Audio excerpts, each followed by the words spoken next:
کا کیا ہوگا، اس کے ذکر اور اذکار کا کیا ہوگا؟ آپ صلی اللہ علیہ وسلم نے فرمایا اگر شوہر ناراض ہے تو نماز بھی بیکار ہے، روزہ بھی بیکار ہے، صدقہ اور خیرات اور زکات بھی بیکار ہے، کیونکہ ہر وہ عمل اللہ کے لیے کیا جاتا ہے جو عمل اللہ کی محبت کے بغیر ہو وہ عمل بیکار ہے۔ ان کے شوہر کی محبت کے اندر خدا کی محبت چھپی ہوئی ہے۔ آپ صلی اللہ علیہ وسلم نے فرمایا جو عورت خدا اپنے شوہر کو راضی کر کے مر جاتی ہے تو خدا جنت کے دروازے کھولتا ہے اور کہتا ہے کہ میری بندی تیرا دین جس میں سے چاہے اس دروازے سے چلے گا، تیرے رب دروازے پر کھڑا ہوگا اور تیرے لیے سلام کرے گا، سلام قولا من رب الرحیم، آجا میری بندی، میری فرما برداری اور میرے احکامات کی پابندی، نبی کی اطاعت اور محبت کی زندگی جی کر آئی ہے، آجا خدا تیرا استقبال، تیرا رحمان، تیرا رحیم، تیرے لیے رحمت کے دروازے کھولا ہے اور جنت تیرے لیے کیا کہتے ہیں اللہ نے سجا کے رکھا ہوا ہے۔ تو حقیقت یہی ہے کہ اللہ کو پانا ہے اور اللہ سے محبت کرنا ہے تو اپنی زبان کو ہمیشہ ذکر میں مشغول کرنا ہے۔ ہارون رشید پہلے زمانے میں بادشاہ بھی بڑے متقی اور پرہیزگار ہوا کرتے تھے، ہمیشہ اپنے ساتھ عقلمند اور دانشمند صاحب سمجھ اور سمجھدار لوگوں کو اپنے اطراف رکھا کرتے تھے۔ صرف یہ نہیں، اہل علم اور علماء کو بھی اپنے ساتھ رکھا کرتے تھے تاکہ وقت موقع بموقع ان کی صحبت اور ان کی زبان سے نکلے ہوئے الفاظ ہمارے زندگی میں رہنمائی کر سکے اور ہمیں صحیح راستے پر چلنا اور اللہ کی محبت کے راستے پر چلنا اور جنت کے راستے پر چلنا ہمارے لیے آسان ہو جائے۔ حکومت اللہ کی محبت کے ساتھ ہو تو وہ حکومت بھی کامیاب ہے، وہ حکمران بھی کامیاب ہے۔ جو اللہ کی محبت کے بغیر حکومت کرے تو سمجھ لو سیاست اس کے لیے نجات نہیں بلکہ ہلاکت ہے، تجارت اس کے لیے نجات نہیں بلکہ ہلاکت ہے، بلکہ ہر وہ عمل اس کے لیے ہلاکت کا باعث بنے گا جو اللہ کے احکامات کو چھوڑ کر من چاہیے اپنی مرضی کے تحت کیا کہتے ہیں وہ کام کرے گا۔ جسم بیمار ہے قرآن شفا، روح بیمار ہے قرآن شفا، ماحول بیمار ہے قرآن شفا، معاشرہ بیمار ہے قرآن شفا، معاشرت بیمار ہے قرآن شفا، حکومت بیمار ہے قرآن شفا، عدالت بیمار ہے قرآن شفا، وکالت بیمار ہے قرآن شفا، گھر اور ازواج زندگیاں بیمار ہے قرآن شفا۔ قرآن ہر موقع پر ہماری رہبری اور رہنمائی کر رہا ہے۔ تجارت وہ کامیاب ہے، سیاست وہ کامیاب ہے، وکالت وہ کامیاب ہے، عدالت کی کرسیوں پر بیٹھے عدل و انصاف وہ کامیابی کی منزل ہے جو اللہ کے احکامات کی پیروی کرتے ہوئے نبی کی اطاعت اور اتباع کے ساتھ کی جائے تو سمجھ لو لا الہ الا اللہ جب دل میں اتر جاتا ہے محمد رسول اللہ سر سے لے کر پیر تک ظاہر ہونا شروع ہو جاتا ہے۔ لا الہ الا اللہ تم اپنے مقصد زندگی بنا لو، محمد رسول اللہ طرز زندگی ہو جائے۔ آئے بھئی یہ نہیں کہتا کہ ایسا کرو ویسا کرو، میرے محبوب مصطفیٰ کی سیرت آئینہ ہے، روزانہ آئینہ دکھاتا ہے۔ تو ہارون رشید ہمیشہ اپنے ساتھ اہل علم، عقل مند، دانشمند، لیکن موجودہ حالات میں بادشاہ ہو یا وزیر ہو چاہے کوئی بڑا آدمی ہو اپنے اطراف ایسے لوگوں کو رکھا کرتا ہے، لٹیروں کو، چوروں کو، ڈاکوؤں کو، عیاروں کو، مکاروں کو، کیا کہتے ہیں بدماشوں کو، نکموں کو، ایسے لوگوں کو اپنے ساتھ رکھا کرتے ہیں۔ لیکن بتا دو کہ حکمران ہے، حکومت بھی عہدے پر ہے اور اتنے بڑے تخت پر ہے اور تاج اس کے اوپر بادشاہ کا کیا کہتے ہیں سر پر ہے، اپنے ساتھ عقل مندوں کو، دانشمندوں کو، صاحب سمجھ اور سمجھدار لوگوں کو اپنے ساتھ ہمیشہ رکھا کرتے۔ تو ایک دن ہارون رشید محل میں بیٹھا ہے اور اپنے وزیر سے پانی منگایا تو وزیر نے پانی لایا تو ایک بزرگ بیٹھے ہوئے تھے، انہوں نے کہا کہ بادشاہ کو پانی نہ بولے بادشاہ سلام سے ایک سوال کرتا ہوں اس کا جواب دیجئے اس کے بعد پھر آپ پانی پیجئے۔ تو بادشاہ نے کہا فرماؤ کیا سوال ہے؟ تو بادشاہ سے بزرگ نے فرمایا جو ایک گلاس پانی ہے اگر یہ نہ ملے تو کیا کرے گا؟ اس واقعے کے ذریعے سے اللہ تعالیٰ کی ایک ایک نعمت قدر بتائی جا رہی ہے۔ جو بارش ہو رہی ہے یہ اللہ تعالیٰ کی بے شمار کیا کہتے ہیں نعمتیں ہیں۔ ہر خطرہ آسمان سے گرنے والا اللہ تعالیٰ کی یہاں کون کیا ہوا ہے، گنا ہوا ہے۔ میرا رب کہتا ہے جب ہر خطرہ آسمان سے گرتا ہے اس کو گن کر پھینکتا ہوں، درختوں تک جتنے پتے ہیں ہر پتے گنے ہوئے ہیں، زمین پر جتنے ریت کے ذرے ہیں ہر ذرہ میرے پاس گنا ہوا ہے۔ تو ظاہر بادشاہ سلامت سے بزرگ نے کہا یہ ایک گلاس پانی اگر آپ کو نہ ملے تو کیا کریں؟ تو بادشاہ نے کہا کہ پانی تو انسان کے لیے بہت ضروری اور اہم چیز ہے. یہ اور بات ہے کہ پانی بہت عام ہے، لیکن جو چیز جتنی زیادہ عام ہوتی ہے اتنی ہی زیادہ اس کی قیمت اور اس کی اہمیت ہوا کرتی ہے. کبھی کبھی عام چیزوں کو لوگ ناقدری کرتے ہیں، لیکن جب وہی چیز نظروں سے دور ہو جاتی ہے، وہی چیز اب اس کے لیے کیا کہتے ہیں نہ ملتی ہے، تو اسے احساس کب ہوتا ہے؟ صحرا میں نکلے ہیں، اب اس پیاسے سے پوچھو دھوبی کے گھاٹ کے پانی کی حقیقت کیا ہے. ایک پیاسا ہے صحرا میں نکلا ہے، اس سے پوچھو دھوبی کے گھاٹ میں جو پانی ہے اب اس کی قیمت کیا ہے. پیاسے سے پوچھو دھوبی کے گھاٹ کے پانی کی حقیقت کیا ہے. بھوکے سے پوچھو سکھ کے ٹکڑوں کا مزہ کیا ہے. حقیقی طور پر جو بیمار ہے، جو تمام طبیبوں سے، حکیموں سے، دواخانوں سے مایوس ہو کر اس حادث تک جب چل کر آیا ہے، میں تو کہتا ہوں وہ خود نہیں خدا اپنی رحمت سے اسے پہنچاتا ہے. تو اس بیمار سے پوچھو حافظ کی حقیقت اس کے دل میں کیا ہے. لیکن حقیقت میں جس کے دل میں محبت ہے اس سے پوچھو جس سے محبت کر رہے ہو وہ تمہارے نزدیک کتنے زیادہ قیمتی ہیں. لیکن جن کے دل میں محبت نہ ہو اور جنہیں حقیقت کا کوئی پتہ نہ ہو تو ان سے سوال کر کے اس کی صحبت میں رہ کر اس نعمت کی ناقدری کرنے والے نہ بن جاؤ. آفتاب کا طلوع ہونا ہی آفتاب کی دلیل ہے. آفتاب کا طلوع ہونا ہی آفتاب کی دلیل ہے. اگر تمہیں دلیل ہی مطلوب ہو تو آفتاب کے طلوع ہونے کے بعد روگردانی نہ کرو. یہ اللہ کے کلام کا معجزہ ہے. لاکھوں مریض صبح سے شام تک آ کر اللہ تعالیٰ کے کلام کے ذریعے سے فیض پا رہے ہیں، صحتیاب ہو رہے ہیں، شفایاب ہو رہے ہیں، اور اس کے باوجود بھی نادان اور بیوقوف دلیل چاہتا ہے. تو میں کہتا ہوں کہ جیسے ہاسپٹلوں میں علاج سے پہلے علاج کے بعد علاج سے پہلے علاج کے بعد علاج سے پہلے مریض کی فوٹو ہوتی ہے اور علاج کے بعد کی ایک فوٹو ہوتی ہے. 20 سال پہلے ہاسپٹل میں پہنچا تھا علاج سے پہلے اور علاج کے بعد 20 سال کے بعد جب پہنچا تو اس ہاسپٹل میں ایک ہی فوٹو لگی تھی. تو پتہ چلتا ہے کہ اتنے سالوں میں وہ ایک ہی مریض کا علاج ہوا. اگر ہاسپٹلوں کی طرح علاج سے پہلے اور علاج کے بعد اگر ایسے فوٹو اگر مرکز خدمت خلق میں اگر دیواروں پر لگا دی جاتی خدا کی قسم ساری دیواریں کوئی دیوار خالی نہ ہوتی. کیوں؟ یہ اللہ تعالیٰ کے کلام کا معجزہ.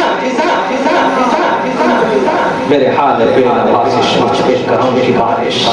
مجھے کیا سے کیا بنایا، یہ کرم نہیں تو کیا. یہ اللہ تعالیٰ کا بے پناہ انعام ہے، کرم ہے. یہ قرآن کا کھلا معجزہ ہے. یہ خدا اپنی قوت اور قدرت کو ظاہر کر رہا ہے اور قرآن کو معجزہ بنا کر رہتی دنیا ایک مثال قائم کر رہا ہے. ایک نہیں ایسے لاکھوں مثالیں آپ کو زمین پر ملیں گی. حضرت عبداللہ بن عمر رضی اللہ عنہ، عمر رضی اللہ عنہ کے زمانے خلافت میں عمر رضی اللہ عنہ کے بیٹے عبداللہ بن عمر نے کہا کہ حضور صلی اللہ علیہ وسلم کے زمانے لوگ جب بیمار ہو جاتے تو ایک مرتبہ سوریہ ہم فاتحہ پڑھ کر پھونک دیتے تو ان کی ہر وہ بیماری چلے گا. عبداللہ بن عمر اپنے والد محترم سے کہہ رہے ہیں کہ ابا جان حضور صلی اللہ علیہ وسلم کے زمانے میں لوگ ایک مرتبہ سورہ فاتحہ پڑھ کر پھونک دیتے سارے بیماریاں چلے جاتے. ہم 100 مرتبہ پڑھ کے پھونک رہے ہوئے اثر نہیں ہو رہا ہے. تو عمر رضی اللہ عنہ نے فرمایا میرے بیٹے وہ میرے محبوب مصطفیٰ کے انتخاب تھے.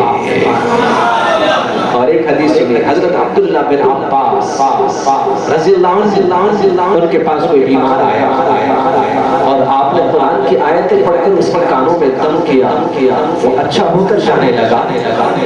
حضور صلی اللہ علیہ وسلم اس منظر کو دور سے دیکھ رہے تھے، آپ نے بلایا، اے عبداللہ ادھر آؤ۔ ایک ہے عبداللہ بن عباس جو حضور کے زمانے میں، ایک ہے عبداللہ بن عمر جو عمر کے زمانے میں اپنے والد سے مخاطب ہو رہے ہیں۔ عبداللہ بن عباس جو حضور کے زمانے میں نبی پاک صلی اللہ علیہ وسلم کے انتخاب تھے، حضور کے موجود ہوتے ہوئے کوئی بیمار کسی اور کے پاس کیوں گیا؟ تو پتا چلتا ہے کہ ہر وہ کام اگر میرے محبوب مصطفیٰ کے ذمہ ہوتا تو پھر آپ کے ذمہ جو اصل کام ہے انسانیت کی ہدایت یعنی وحدہ لا شریک کی طرف بلانا اور انہیں اپنے اخلاق و کردار کے ذریعے سے، اپنے اعمال کے ذریعے سے انہیں اللہ تعالیٰ کی محبت کے راستے دکھانا۔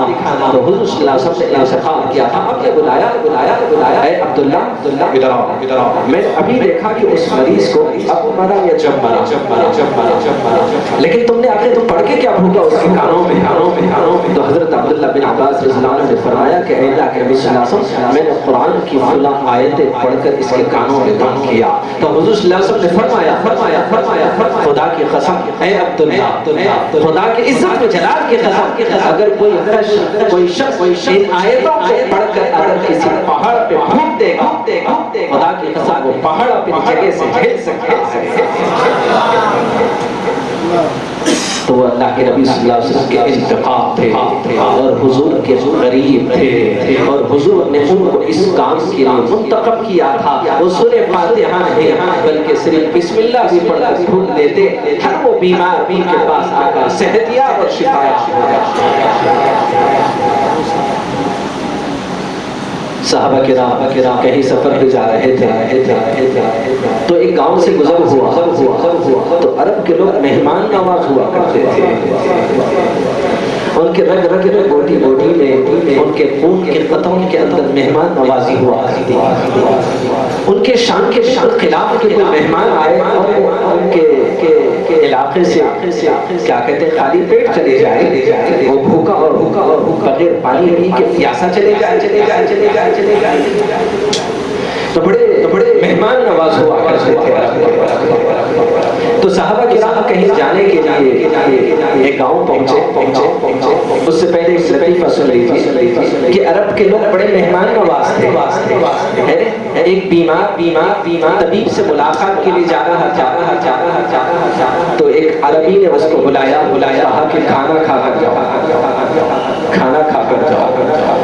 تو وہ بیمار بھی ہے اور مہمان بھی ہے، راہ گزرتا ہوا مسافر کو عرب نے روک لیا اور روک کر کہا یار کھانا کھا کر جاؤ۔ تو مہمان بیٹھا ہوا ہے، میزبان کھانا لا رہا ہے، کھانا رکھ کر گیا، سالن لانے تک تو واپس آنے تک کھانا گیا، پھر سالن لا کر رکھا، کھانا لانے کے لیے گیا تو سالن گیا،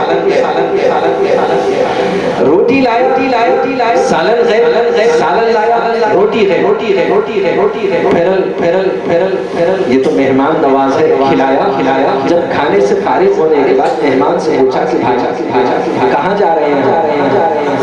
تو بولے کہ حکیم صاحب کے پاس جا رہا ہوں علاج کرنے کے لیے۔ بولے کائے کا علاج ہے؟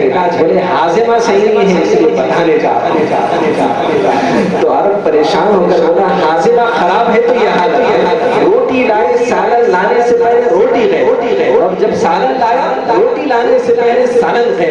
تو کہنے لگا جب علاج کر کے آنا تو دوسرے راستے سے آئیے، پھر ادھر سے آئیے، بڑی پریشانی ہے۔ تو یہ عرب کے لوگوں کے رگ رگ میں ریشے میں بوٹی میں حضور کے خطرے کے اندر مہمان نوازی ہوا کرتے ہیں، بڑے مہمان نواز ہوا کرتے ہیں۔ لیکن صحابہ کرام کا قافلہ ایک گاؤں میں پہنچا، لیکن وہاں کے گاؤں والے آپ وہ صحابہ کو نہ کھانے پوچھے نہ پینے کے لیے کیا کہتے ہیں ان کو پوچھے۔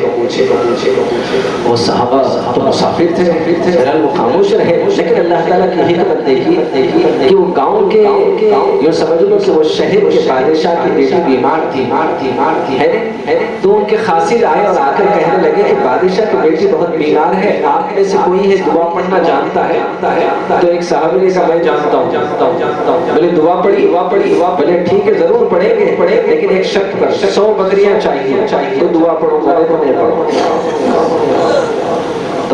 ٹھیک ہے بھائی. تو یہ صحابی رسول پہنچے اور دعا پڑے. جیسی ہی دعا پڑھنا تھا وہ بیماری صحت یاب میں بدل گئی. لڑکی کیا کہتی ہے بیماری سے صحت یاب ہو گئی اور انہوں نے 100 بکریاں اس کے بدلے میں لیا. اب سوچنے لگے کہ میں نے غصے میں اس سے بکریاں مانگا لیکن یہ بکریاں جائز ہیں یا ناجائز ہیں, حلال ہیں یا حرام ہیں. اب کیا کریں؟ چلیے بارگاہ رسالت آپ صلی اللہ علیہ وسلم میں پہنچیں گے اور کہیں گے کہ اب یہ بکریاں ہمارے لیے حلال ہیں یا حرام.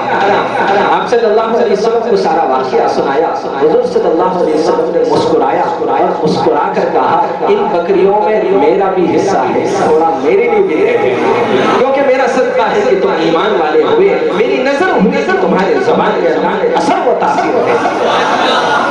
تو میں کیا بول رہا ہوں, یہ بیمار جو آ رہے ہیں اس حدیث کی روشنی میں اگر فتویٰ لے کر بھی بیٹھا سب کی جیباں خالی کر سکتا ہوں, لیکن اللہ تعالیٰ کا کرم ہے. اللہ تعالیٰ نے اپنے محبوب مصطفیٰ کے صدقے نہ رئیس ہوں نہ امیر ہوں نہ میں بادشاہ نہ وزیر ہوں, ارے مصطفیٰ میری سلطنت اسی سلطنت کا میں فقیر ہوں. جس در سے جا کر جھولیاں پھیلاتا ہوں اس در سے لا کر لوگوں کی جھولیاں بھرتا ہوں, اس لیے لوگوں کے سامنے ہاتھ نہیں پھیلاتا ہوں. اگر اس شریعت کی روشنی میں اگر آپ کے سامنے اگر ہاتھ بغیر پھیلائے شریعت کی روشنی میں اگر لے لو تو ایک مدرسے کو چلانے کے لیے آپ سے اپیل کرنے کی ضرورت نہیں. زکوٰۃ لائیے, صدقہ لائیے, خیرات لائیے. اس کمزور کندھوں پر اور بہت بوجھ ہے, مزید یہ صدقات پر زکوٰۃ کا بوجھ اٹھاؤ نہیں, لیکن کیا کروں آپ کیوں زکوٰۃ اور صدقات کا صحیح مصرف اپنے اس ادارے کے لیے اپنی ذمہ داری میں مانگتا ہوں, لیکن بڑے افسوس کی بات ہے اپیل کرنے کے باوجود بھی کوئی حرکت نہیں. خیر آپ پر اعتراض نہیں بلکہ ان پر اعتراض ہے جو یہاں موجود نہیں. ماشاءاللہ سارے کے سارے ماشاءاللہ بہت اچھے ہیں. تو کہنے کا مطلب یہ ہے کہ شریعت کے رو میں جیسے اللہ کے نبی صلی اللہ علیہ وسلم نے کہا دعا کر 100 بکریاں لیے ہو, اب یہ حلال ہے یا حرام ہے, جائز ہے ناجائز ہے. حضور نے فرمایا اس میں میرا بھی حصہ نکال. تو میں کہہ رہا تھا میرا ہی امیر ہوں. حافظ صاحب بہت بڑے آدمی ہیں بھائی, ان کو کیا ضرورت ہے. بس ماشاءاللہ امریکہ سے آتا ہے, لندن سے آتا ہے, کینیڈا سے آتا ہے, بس بیٹھے ہوائی کیا کہتے ہیں پلانی پروگرام بناتے رہتے ہیں. اے اللہ کے بندوں ان کی صفائی کے ساتھ آنا. پھل کھانے سے مطلب رکھنا, درختوں پر گرنے کی کوشش نہ کرنا. جب آدمی باغ میں جاتا ہے تو کیا کرتا ہے, فروٹ کھاتا ہے, کتنے درخت ہیں, کتنے ٹہنیاں ہیں, کتنے پتے ہیں, اس کو اس سے کچھ لینا نہیں ہے. یہ جان و تن یہ من یہ دھن چمن دمن زمین زمن یہ بر غبار و پھول و پھل شجر ثمر یہ دشت و بر اسی کی ذات پاک کے ہے حکم سے انجمن یہ خدا کی طرف سے عطا کردہ محبوب مصطفیٰ صدقہ ہے. یہ اللہ کا چمن ہے, خدا اس چمن کا مالک ہے, آسمانوں پر بیٹھا مقتدر اس چمن کا مالک ہے, اور اس نے اپنے ہاتھوں سے نبی کے صدقے یہ مقدر لکھ دیا زمین پر جو بیٹھا اپنے مقتدر ہے, اس چمن کا مالی ہے جو میرے سامنے ہے. جہاں تک میری نظر میرے مقدر میں خدا نے لکھا ہے وہاں تک اس کا چمن ہے. میری طرح ایسے ہزاروں اور لاکھوں لوگ بھی ہیں جو دنیا میں بیٹھے ہوئے اللہ کی رضا اور خوشنودی اور محبت کے خاطر خدمت قلب کر رہے ہیں, ان کی بات نہیں کر رہا ہوں. لیکن جہاں تک اللہ نے اس کے مقدر لکھا ہے مشرق مغرب شمال اور جنوب, پتہ نہیں کہاں سے بیمار آتے ہیں. دیکھیے ابھی صبح میں قریب 70-80 لوگ کہاں سے آئے, گاؤں سے بہرحال اس سے ہٹ کر مختلف گاؤں سے تو 400-500 دیہاتی لوگ آئے ہیں. صبح میں داچو بندی سے آئے ہوئے ایک خالہ ہے, وہ کہنے لگے کہ حافظ صاحب یہ سارے کھیتوں میں کام کرتے ہیں اور سر پر ایسا دوپٹہ اوڑھ کر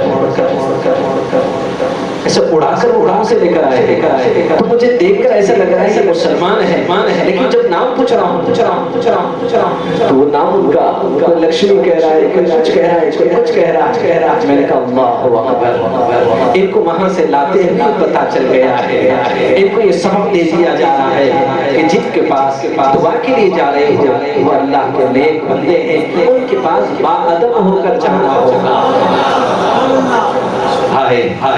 غیر مسلموں کو یہ سبق دیا جا رہا ہے ایک اللہ کا بندہ ہے، نیک ہے، اللہ کا محبوب اور مقبول ہے، اس کے سامنے کھڑے ہونے کے لیے باادب ہونا پڑے گا۔ تم کیسے بے ادب ہو جو خدا کے جناب میں کھڑے ہوتے ہو، تمہارے سروں پر ٹوپی غیب ہے اور ایسے کھڑے ہوتے ہو جیسے کیا کہتے ہیں کسی سے مقابلہ کرنا چاہتے ہو۔ اللہ کے جناب میں، اللہ کے گھر میں اور مسجد میں کھڑے ہو تو باادب ہونا، اور سر پر ٹوپی ہی نہیں، سنت ہے کہ پگڑی بھی ہو، اگر نہیں تو کم سے کم ٹوپی تو پہن لیا ہے۔ ایک عجیب و غریب انداز سے جیسے کیا کہتے ہیں خواتین سر پہ پلو اڑا کرتی ہیں، اس پلو اڑا کر لایا گیا ہے اور کہہ رہے ہیں کہ حافظ صاحب سارے بیمار جن کو آپ کا پتہ مل رہا ہے، ایک مرتبہ آ رہے ہیں ہر بیماری جا رہی ہے، دوسری مرتبہ آ رہے ہیں مسائل ان کے ختم ہو رہے ہیں، تیسری مرتبہ آ رہے ہیں ان کے مقصد میں ان کو کامیابی ہو رہی ہے۔ کیوں نہ ہو، یہ اللہ کے کلام کا معجزہ ہے، اللہ تعالیٰ کی رحمت جیسے اب آسمانوں سے پانی کی شکل میں برس رہی ہے۔ کون ہندو، کون مسلمان، کون سکھ، کون عیسائی اپنا خیر دوست دشمن، شرابی ہو یا کبابی ہو یا جواری ہو، پھر اللہ کا نافرمان ہو، باغی ہو، بے وفا ہو، غدار ہو، لیکن خدا کی جو اندھیری آتا ہے تو آنکھوں میں نیند آتا ہے، جب نیند مکمل ہوتی ہے تو صبح لوریاں لے کر اپنے بندوں کو جگاتا ہے۔ اگر خدا کی قسم شراب پیتے ہوئے سو جائے اس سے پہلے کہ توبہ نہ ہو، موت کی نیند سو جائے، جیسے شرابی کا ٹھکانہ جہنم ہے، شراب پی کر سونے سے پہلے وہ توبہ کر کے سوتا ہے اور اس کے بعد مر جاتا ہے، تو میرے رب کہتا ہے اس کا ٹھکانہ جہنم نہیں بلکہ جنت ہے، کہ جس کا آخری کلمہ لا الہ الا اللہ ہو وہ ضرور جنت میں جائے گا۔ جب یہ سونے سے پہلے شراب تو پیا تھا لیکن توبہ کرتے ہوئے سوتا ہے، تو میرے رب کہتا ہے جس کے گناہ زمین سے آسمان کی بلندی تک ہو، مشرق اور مغرب اور شمال اور جنوب تک پھیلے ہوئے ہو، میں آپ کو بتاؤں میرے رب تو ایک بندے کے بارے میں کہتا ہے، ایک بندی کے بارے میں کہتا ہے، ایک بندہ ایک بندی زمین سے آسمان کی بلندی تک گناہ کیے ہو، اور جس کے گناہ پھیلتے پھیلتے صرف یہی نہیں بلکہ زمین میں پھیلا دیے جائے سارے گناہ، پھر تھپی لگائی جائے آسمان تک، اور ایک بندہ یا ایک بندی اتنے سارے گناہ لے کر میرے پاس آئے اور ایک مرتبہ کہہ دے یا اللہ میری توبہ، میرے عزت کی قسم، میرے جلال کی قسم، میری رحیم اور کریم ذات کی قسم، ایک مرتبہ کہتا ہے یا اللہ میری توبہ، میں اس کے سارے گناہ کو معاف کر دیتا ہوں۔ اب گناہوں کو معاف تو کر دیا، 90 سال کی عمر تک گناہ کرتا رہا، پتہ نہیں اب زندگی کو کوئی لمحے ہو جو نیکیوں کے ذریعے سے جنت کو حقدار بنے۔ میرا رب کہتا ہے ادھر زندگی ختم ہوئی، ادھر توبہ کیا اور ادھر موت کا فرشتہ آیا، اس سے پہلے کہ موت کی نیند سلا دی جائے اس کے گناہ جو توبہ کے ذریعے معاف کیے گئے، زمین سے لے کر آسمان کی بلندی تک جو گناہ تھے معافی کے بعد گناہوں کو نیکیوں میں بدل دیتا ہوں، اور وہ گناہ اب زمین سے لے کر آسمان کی بلندی تک نیکیوں کے شکل میں خدا کی جناب میں پیش کیے جائیں گے۔ اللہ اکبر، یہ ہے خدا رحمان، یہ ہے خدا رحیم، اپنے بندوں کی مغفرت کا بہانہ تلاش کرتا ہے۔ ایک مرتبہ کہہ دے یا اللہ میری توبہ، خدا سارے جرموں اور گناہوں کو معاف کرنے کے لیے انتظار کرتے ہوئے بیٹھا ہے۔ ان محفلوں میں اپنے گناہوں سے توبہ کے لیے حاضر کیے، اپنے خطاؤں اور اپنے لغزشوں سے معافی کے لیے ہم ان محفلوں میں حاضر ہو کر اللہ کا قرب حاصل کرنا چاہتے ہیں، نبی کی اطاعت اور اتباع کے ذریعے سے، نبی کی محبت کے ذریعے سے، نبی سے عشق کے ذریعے سے۔ میں کہہ رہا تھا نہ رئیس ہوں نہ امیر ہوں نہ میں بادشاہ نہ وزیر ہوں، در مصطفیٰ میری سلطنت اسی سلطنت کا میں فقیر ہوں، اپنی جھولیاں وہاں سے بھر کر لاتا ہوں اور میرے پاس آنے والے ان کے جھولیوں کو بھر بھر کے دیتا ہوں، کیونکہ وہاں سے بھی فری ملا ہے تو یہاں پر بھی فری میں بانٹتا ہوں۔ جب خدا نے اس چمن کا مالی بنایا ہے اور اس چمن کا خود مالک ہو، مالک درختوں پر اور درخت کے پھلوں پر نظر نہیں رکھتا ہے بلکہ کہتا ہے جس مالک نے میرے نصیب اور قسمت کو اتنے بلند کر دیا ہے، اتنے بڑے چمن کا جو اس کی اپنی ذات کا چمن ہے اس کا مجھے مالی بنا دیا، اس سے بڑا اور کیا اعزاز چاہیے ہے۔ جب مالی بنا سکتا ہے تو پیٹ کی آگ بجھانے کے لیے کیا ایک ٹکڑا اور ایک لقمہ نہیں دے سکتا ہے؟ دیا ہے، دے رہا ہے، دیتا یہ اللہ تعالیٰ کی ذات ہے کہ چمن کا مالک ہے اور چمن کا مالی بنا دیا اور کام اس کے سپرد کر دیا۔ درختوں کو کھاد ڈالنا، پانی ڈالنا، دیکھ بھالی کرتے رہنا، اب فکر نہ کرنا۔ اب اس چمن کو سوکھے درخت کو ہرا کرنا میرا کام ہے، ہرے درخت پھلدار کرنا میرا کام ہے۔ یہ دل کی ہے آواز کہ میں کچھ بھی نہیں۔ زبان سے کبھی آدمی کچھ اور بولتا ہے، دل میں کچھ اور ہوتا ہے، لیکن جس کے دل میں جو ہوتا ہے زبان پر بھی وہی ہوتا ہے۔ تو میں کیا کہہ رہا ہوں؟ زبان سے نہیں، دل کی آواز کہہ رہا ہوں۔ یہ دل کے ہے آواز، میں کچھ بھی نہیں، اس پر ہے مجھے ناز، میں کچھ بھی نہیں ہوں، کچھ ہونا میرا ذلت و خواری کا سبب ہے، یہ ہے میرا احساس، میں کچھ بھی نہیں ہوں۔ پھر کیا ہے جناب؟ میرا عشق کا مال بس اتنا ہے اے جگر، وہ مجھ پہ چھا گئے، میں زمانے پہ چھا گیا۔ کوئی جہاں دے نہ جمال دے مجھے صرف اتنا کمال دے، کوئی جہاں دے نہ جمال دے مجھے صرف اتنا کمال دے، میں دکھی دلوں کی بنوں سدا کہ زمان میری مثال دے۔ اللہ تعالیٰ نے اپنے رحمت اور اپنے کرم سے، اپنے فضل سے آپ کی خدمت کے لیے انتخاب کیا، یہ میرا احساس ہے۔ تو میں کہہ رہا تھا کہ ہارون رشید بڑے عقل مند دانشمند علم کو اپنے ساتھ رکھا کرتا تھا کہ کہیں کوئی بھول نہ ہو جائے، کہیں کوئی لفظ اور کہیں کوئی خطا نہ ہو جائے۔ تو پانی وزیر سے بتایا ایک اللہ والے نے کہا کہ رک، بادشاہ سلام سے اگر یہ پانی نہ ملے تو کیا کرو گے؟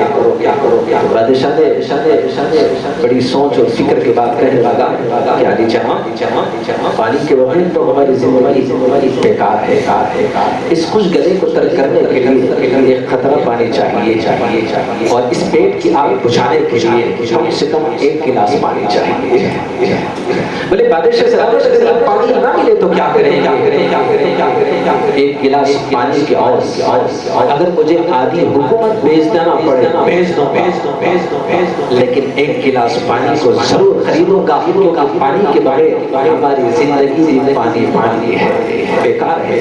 پانی کے بغیر ہماری زندگی فانی ہے اور پانی ہماری زندگی کے لیے ایک بہت ضروری اور لازمی کیا کہتے ہیں چیز ہے۔ یہ اور بات ہے عام ہے جس کی ہم ناقدری کرتے ہیں، لیکن صحرا میں نکل جاؤ، دور تک کہیں آپ کو ایک قطرہ پانی نہ ملے اور اس وقت سوری کا گھاٹ کا پانی تمہارے سامنے ہو، اب اس وقت تمہارے پاس اب فلٹر کر کے اس پانی کے استعمال کرنا نہیں، بلکہ اب وہ پانی ہی تمہارے لیے بہت عظیم چیز بن جائے۔ تو بھلے ایک گلاس پانی کے عوض اگر آدھی حکومت بیچنا پڑے تو بیچ دوں گا، لیکن ایک گلاس پانی ضرور حاصل کرنا، کیونکہ کہیں پانی نہ ہو اور کوئی بیچنے والا کہے کہ بھائی آدھی حکومت دے تو ایک گلاس پانی دو، ورنہ مر جاؤ۔ ایک شخص حدیث میں ہے کہ ایک شخص جس کے نیکیاں پہاڑوں کے برابر ہے اور خدا کی جناب نے جب اسے پیش کیا اور اللہ تعالیٰ نے کہا کہ جا، میں نے تجھے اپنے فضل و کرم سے تیرے مقدر میں نے جنت لکھ دیا۔ تو وہ شخص پلٹ کر کہا کہ اے اللہ 500 سال تک آپ کی عبادت کیا، اس کا کیا ہوگا؟ میں نے جو 500 سال تک آپ کی عبادت کیا ہے اس کا کیا ہوگا؟ آپ کہہ رہے ہیں اپنے فضل سے جاؤ جنت، پھر یہ 500 سال جو عبادت کیا اس کا کیا ہوگا؟ اللہ تعالیٰ نے کہا اچھا تمہیں اپنے عبادتوں پر اتنا فخر ہے. فرشتے سے کہا ذرا ان کو جہنم کے قریب لے جاؤ. ٹھیک ہے ابھی روک دو ارے جہنم کے قریب لے جاؤ. فرشتہ ہاتھ پکڑ کر اسے جہنم کے قریب لے جاتا ہے. اچانک اس کا گلا خشک ہوتا ہے اور پیاس اور پانی کے لیے وہ تڑپتا ہے. اتنے میں غیب سے ایک آواز آتی ہے کہ آدھا گلاس پانی لے لو 250 سال کی عبادت دے دو.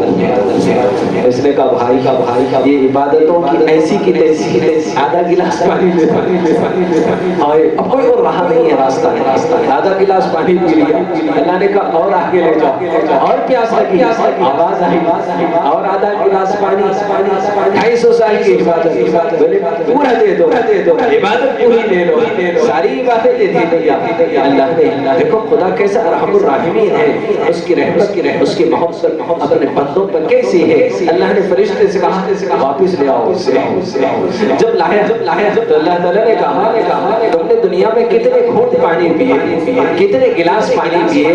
یہاں تو تم نے 500 سال کی عبادت ایک گلاس پانی کو اور فروخت کر دیا. اب بتاؤ کہاں جاؤ گے.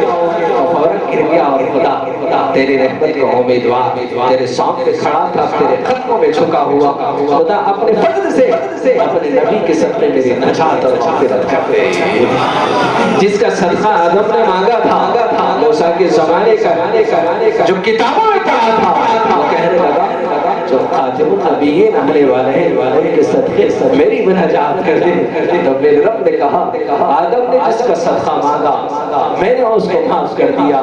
اگر آج تو اس کا صدقہ نہ مانگتا آج تیرے مقدر کہتی ہوئی انگارے نکلتا. اچھا میں نے اپنے نبی کے صدقے تجھے معاف کر دیا. تو ہمارا کوئی عمل نہیں ہے جو اللہ کے جناب اور حضور میں پیش کیا جا سکے. اللہ اپنے فضل و کرم سے ہماری ٹوٹی پھوٹی عبادتوں کو قبول کر لے نبی کے صدقے سے. سمجھ لو ہماری خیر ہے ورنہ پھر ہماری ہلاکت ہے تباہی ہے بربادی ہے. اعمال اس لائق نہیں کہ خدا کے حضور و جناب میں پیش کیے جا سکے. ہارون رشید ایک گلاس بزرگ نے کہا پی لیجیے. اگر نہ ملے تو آدھا گلاس ایک گلاس پانی کا اور آدھی حکومت فروخت کر دیں گے. ٹھیک ہے پی لیجیے. پی لیا. حضرت پھر اٹھے اور اٹھ کر کہا جو پانی ابھی آپ نے پیا تھا اگر یہ نہ نکلے تو کیا کرے. اگر جو پیا ہوا پانی ہے اگر جسم سے نہ نکلے تو کیا کرے. تو آدمی کا یورین اگر بند ہو جائے بڑی مشکل مسئلہ ہے. اگر پیشاب نہ نکلے وہ بھی بڑی مصیبت ہے. پانی نہ پیے تو مصیبت ہے. پیا ہوا پانی نہ نکلے تو تب بھی مصیبت ہے. میرا زندگی کی امتحان ہے. اللہ نے دنیا میں امتحان کے لیے بھیجا ہے. کبھی خوشی اور کبھی غم. ہر موقع پر خدا تمہیں آزماتا ہے اور امتحان لیتا ہے. ساری خوشیاں دنیا میں مانگتے ہو تو پھر جنت میں جاؤ گے. مرنے کے بعد تمہارے مقدر جہنم چاہیے. ٹھیک ہے سب کچھ دنیا میں لے لو اب تمہیں مقدر جو ہمیشہ جہنم میں کیا جاؤ گے. نہیں دنیا میں جو کچھ ہونا ہے وہ ہوتا رہے گا لیکن موت کے بعد جو ہونا ہے وہ میرے مقدر جنت ہو خدا کی رحمت ہو. پرسوں ایک صاحب نے کہا کہ لوگ آپ کے بارے میں کوئی برا کہہ رہے ہیں. میں نے کہا ٹھیک ہے برا کہنے والوں کو کہنے دو. بولے آپ کو کچھ نہیں ہو رہا ہے. میں نے کہا مجھے اس لیے کچھ نہیں ہو رہا ہے کہ میرے سامنے پل ہے جس پہ سے مجھے گزرنا اور میں گزر بھی رہا ہوں.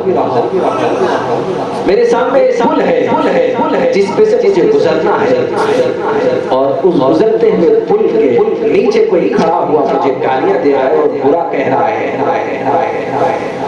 تو میں اس کی پرواہ اس لیے نہیں کر رہا ہوں کہ اگر یہ پل سے اگر سلامتی سے گزر جائے تو اس کا کہنا میرے لیے معمولی ہے اور گزر جانا میری کامیابی ہے. وہ پل صراط ہے جس کا گزر جانا اس کا ٹھکانہ جنت ہے. اگر کہنے والا مجھے برا کہہ رہا ہے میں پل سے گزر رہا ہوں لیکن گزر نہ پاؤں اس سے پہلے کٹ کے مر جاؤں تو کٹ کر چلے جانا دہکتی ہوئی انگاریں ہیں اس کا کہنا معمولی ہے اور کٹ کے دہکتی ہوئی انگاروں کا ایندھن بننا یہ میرے لیے بہت برا ہے۔ کہتا ہے تو کہنے دو، اس کے کہنے سے کچھ لینا دینا نہیں ہے۔ کیوں نور حق شمع الہی کو بجھا سکتا ہے کون؟ جس کا حامی ہو خدا اسے مٹا سکتا ہے کون؟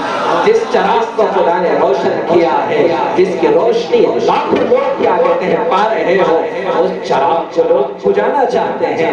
ہر چراغ جلتا ہے بجھنے کے لیے، لیکن اس وقت بجھتا ہے جب خدا اسے بجھانا چاہتا ہے۔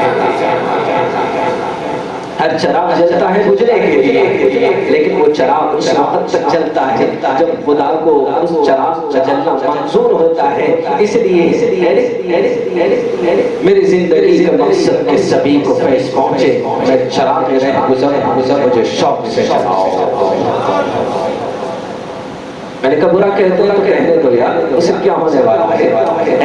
برا کہنے والوں کے پیچھے پڑے کہ وقت ضائع ہو جائے گا، کرنے کے کام اتنے زیادہ ہیں، فکر لگی ہے، عمر بہت تھوڑی ہے اور کام بہت زیادہ ہے۔ خدا نہ کہیں قوم کی حق تلفی نہ ہو جائے، ان کا حق تو میرے ذمہ ہے، اس سے پہلے کہ کہیں مر نہ جاؤں، اور ان کی حق تلفی میرے مقدر تہتی ہوئے انگاروں کا ایندھن بن جائے۔ جہلنا ہر ایک کا حق ادا کرتے کرتے تیری محبت کی قسم میں تیرا وہ طالب دین ہوں، جو تیری راہ میں جو شہید ہوں، میں ٹپک ٹپک کے کہے رہوں تیری شان چلا میں تیری شان تو نے اپنی قوت اور قدرت سے اس چراغ کو جلایا جس کو لوگ بے حیثیت اور بے حقیقت سمجھ کر کچرے میں پھینک دیا تھا۔ ہر ملنے والا کہتا تیرے مقدر کیا ہوں گے، ہر رشتہ دار کہتا کیا ہوگا تیرا فیوچر، تیرا مستقبل کیا ہوگا، تو میں کہتا جو فیوچر اور جو مستقبل تمہارا ہوگا وہ فیوچر اور مقدر خدا میرے جو لکھے گا اس پر راضی برضا رہ کر سر جھکا کر کہوں گا خدا میں تیرا بندہ ہوں، تو میرا آقا ہے، میں تیرا غلام ہوں، تیری مرضی جس حال میں رکھے۔ کیا ہوگا تیرا فیوچر، تیرا مستقبل کیا ہوگا، کل کیا کرے گا؟ میں کہتا سیکھ لے پھولوں سے غافل مت دعائے زندگی، خود مہکنا ہی نہیں گلشن کو بھی مہکا ہے۔ میرے سامنے چند درخت تھے، جس وقت میں نے تعلیم کو ترک کیا میرے رب نے کہا عبد المقتدر جس وقت تو نے تعلیم کو چھوڑا تھا وہ تیرے سامنے وہ تھوڑا سا یوں سمجھ لو کہ کیا کہتے ہیں چند درخت تھے، چند جھاڑ تھے جس کی ذمہ داری کو اپنے لیے ضروری سمجھا تھا، لیکن آج اللہ تعالیٰ نے اتنا بڑا چمن اس کے حوالے کر کے کہا یہ چمن میرا ہے تو اس چمن کا مالک ہے۔ اب درختوں کو کھاد ڈالتے رہو، پانی ڈالتے رہو، اپنے کام میں لگے رہو، اور اب ساری فکروں کو ہمارے سپرد کر دو۔ تمہارے ذمہ جو کام ہے اس کی فکر میں لگے رہنا، تمہارے جو کام ہے اس کی فکر میں ہم لگے رہتے ہیں۔ ہمارے ذمہ ہے تمہاری مرضی کیا ہے، تمہاری مرضی ہماری مرضی ہے، ہماری مرضی تمہاری مرضی بن جائے، تمہاری مرضی جب ہماری مرضی بن جائے تو پھر تمہاری چاہت اب ہمارے مقدر بن جائیں گے، اور تمہاری فکریں اور ہمارے لکھے ہوئے تقدیرات بن جائیں گے۔ ہم جو چاہیں گے اب وہی ہوگا، تم جو چاہیں گے وہ نہیں ہوگا، لیکن تم جب جو چاہو گے ہم اس کو تمہارے مقدر بنا دیں گے۔ جب تمہاری چاہت میری چاہت، تمہارا ہر مقام میری مرضی